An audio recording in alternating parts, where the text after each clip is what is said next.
Hello guys, welcome back with me again in this channel. On today's tutorial, I'm going to show you how you can create a Google Forms with no sign-in requirements.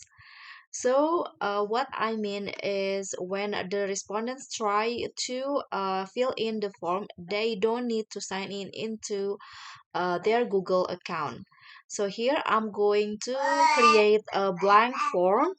So just click on a blank form, and in here you need to go to the settings, and after that go to the responses section and click on the arrow down, and you need to make sure that these two settings are off. The first one is the collect email address. You need to make sure it's on the do not collect option. And the second thing is the require sign in. So you need to make sure that it's still on the gray like this, because if you turn this on, the respondents will be required to sign in.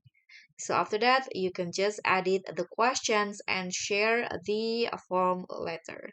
So that's all from me. Thank you so much for watching. Don't forget to like, comment, and subscribe. Also click on the thanks.